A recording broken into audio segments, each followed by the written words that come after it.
even the robber barons realized that the only way this glorious era in American history was going to end was either full-scale revolution. We were the richest country in the world. We were at our richest from 1870 to 1913. That's when we were a tariff country. House Republican Andy Biggs introduced a bill this week that would abolish OSHA, a Department of Labor agency tasked with overseeing workplace safety. 1870s!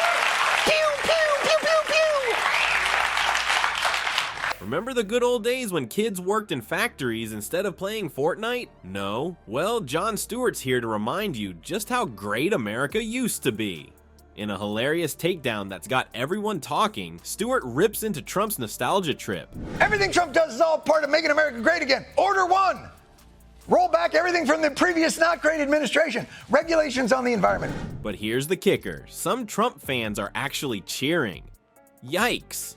Are they in on the joke, or is satire officially dead? Before we move on, I'd like to ask you a small favor. If you appreciate this content, please take a second to like this video and subscribe to the channel. Over 98% of you watch the videos without subscribing. It costs you nothing, but it makes a huge difference to us.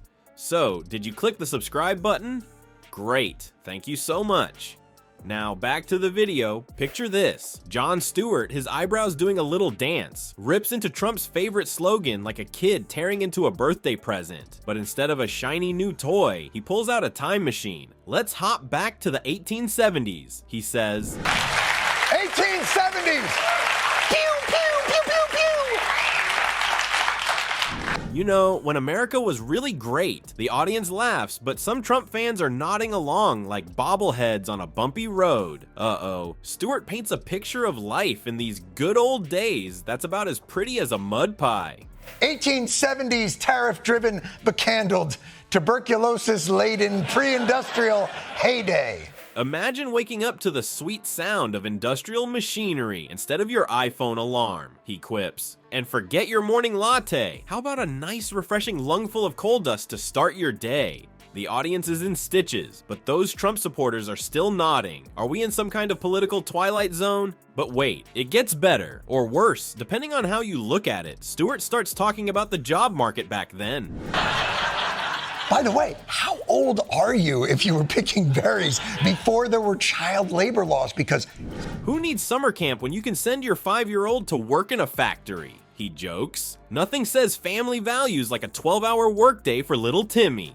The crowd is howling, but some of those Trump fans are actually cheering for child labor in 2023. Yikes. Stewart's face is a mix of disbelief and amusement as he continues. And ladies, forget about that pesky right to vote. In the 1870s, you could focus on what really matters: churning butter and dying in childbirth. House Republican Andy Biggs introduced a bill this week that would abolish OSHA, a Department of Labor agency tasked with overseeing workplace safety.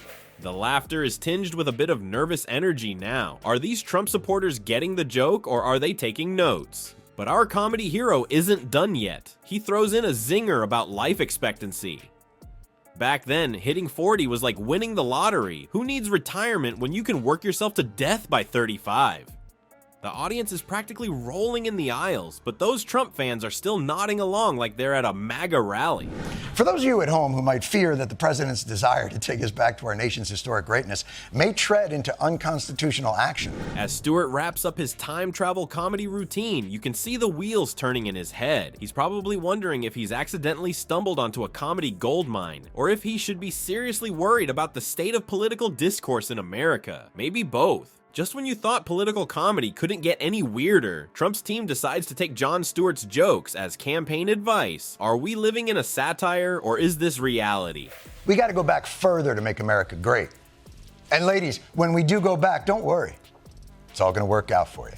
It's getting harder to tell these days. Turns out Trump's advisors might be seriously considering embracing 1870s nostalgia as a campaign strategy, because nothing says make America great again like bringing back child labor and cholera, right? I mean, who needs smartphones when you can have telegraph machines? Talk about a real upgrade. We were the richest country in the world. We were at our richest from 1870 to 1913. That's when we we were a tariff country. But here's the kicker. This isn't just a joke anymore. The line between satire and actual policy proposals is getting blurrier than Trump's vision without his spray tan goggles. Political analysts are scratching their heads, trying to figure out if they should laugh or cry. Some viewers can't even tell the difference between a comedian's punchline and a politician's platform anymore. It's like we're living in a real-life episode of The Twilight Zone, but with more orange spray tan and bad hair. Now, imagine being a fact-checker in this bizarro world. You'd need a time machine just to keep up with all the historical facts being thrown around.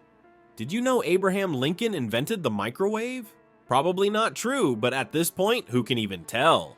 America, it's looked like we're becoming less like the constitutional republic it's been for 250 years, and more like the monarchy that we all fought to escape from. Even the robber barons realized that the only way this glorious era in American history was going to end was either full-scale revolution.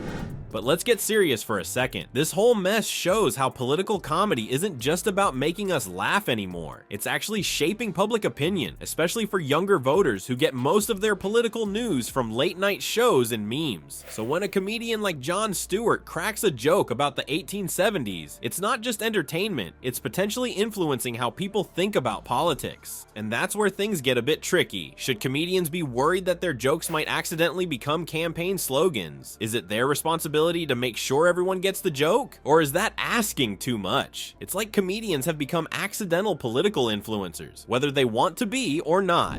Make America great again, right? That's what we care about. Making America great again. Yeah.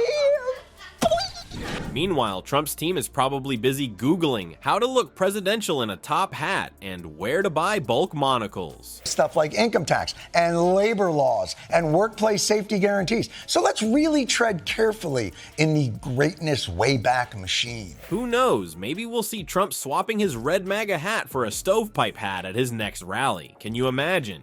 Make America 1876 again might actually become a thing. It's enough to make you want to build a time machine yourself, just to escape this madness. Well, folks, it looks like Jon Stewart's roast of Trump might have accidentally turned into a marinade. Who knew comedy could be so confusing? In this bizarro world of politics, the punchline might just become the next campaign slogan. But here's the kicker. Some smarty pants are worried that comedians might need to start wearing handle with care labels. Apparently their jokes are sneaking into real political chats and even policy ideas. 13. It wasn't so much we as like four guys. And we called them robber barons. It's like the world's worst game of telephone, where Make America Laugh Again somehow becomes Make America 1870 again. So next time you're giggling at a late night show, remember to keep that thinking cap on tight. Telling the difference between a joke and a campaign promise is turning into the new Olympic sport. Gold medal for anyone who can spot the difference between satire and seriousness.